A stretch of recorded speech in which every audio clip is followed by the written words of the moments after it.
Semi urban లోపల ఇంత అద్భుతమైన కార్యక్రమాలు ఎట్లా నిర్వహించడం సాధ్యమవుతుంది అని చెప్పేసి నేను షాక్ అవుతాను.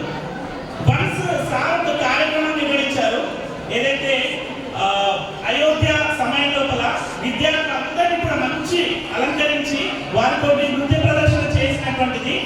నేను స్టేటస్ పెట్టుకుంటే మహీంద్రా నేషనల్ డైరెక్టర్ గారు కాల్ చేసి ఎక్స్ట్రాడినరీ చేశారు, ఆ స్కూల్కి నా అప్రిషియేషన్ చెప్పండి అని చెప్పేసి ఆ మేడం కూడా స్టేటస్ పెట్టుకుంది. అంత గొప్ప, అంటే ఢిల్లీలో ఉన్నటువంటి ఆనంద్ మహీంద్రా తర్వాత ఆ మేడమే ఉంటారు, ఆ సుష్మిత మేడం అని ఆ తను స్టేటస్ పెట్టుకుంది. ఒక్కసారి అర్థం చేసుకోండి ఎంత అద్భుతమైనటువంటి కార్యక్రమం.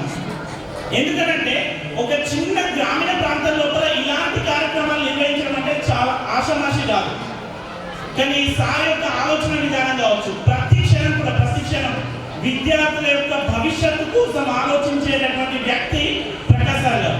నేను ఇక్కడ ప్రకాష్ సార్ పిలిచాడు అని చెప్పేసి నేను చెప్పట్లేదు, కావాలంటే శ్రీహరి తిరునగరి పేరెంటింగ్ సెషన్స్ కొట్టండి, ఎక్కడ కూడా నేను ఒక స్కూల్ కు సంబంధించినటువంటి విషయం చెప్పండి. ఎందుకంటే నేను ఫ్రమ్ ద హార్ట్ చెప్తున్నాను. ఇక్కడ ప్రకాష్ సార్ పిలిచారు, వేరే స్కూల్కి వెళ్తే వేరే మాట మాట్లాడతారు అనేటటువంటిది ఉండదు.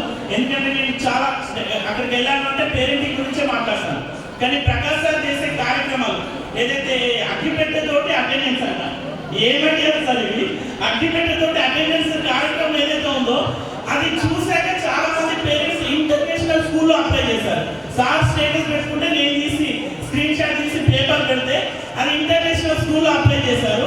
ఆ ఇంటర్నేషనల్ స్కూల్లో అప్లై చేశారు అని చెప్పేసి అది చూశాక నేను వెళ్ళాక అక్కడ వాల్ పెట్టుకుంటే ఇది మా ప్రకాష్ సార్ కాపీ చేసింది అని చెప్పేసి నెక్స్ట్ టైం సార్ పెట్టేటటువంటి ఏవైతే ఉన్నాయో నేను స్టేటస్ పెట్టడం మానేశాను. అంత అద్భుతమైనటువంటి కార్యక్రమాలు సార్ నిర్వహిస్తుంటారు. నిజంగా కూడా అంటే ఒక చిన్న ప్రాంతం లోపల ఇలాంటి కార్యక్రమాలు నిర్వహించాలంటే అంత ఈజీ కాదు, బట్ సార్ నిర్వహిస్తున్నారు. ఇంతకు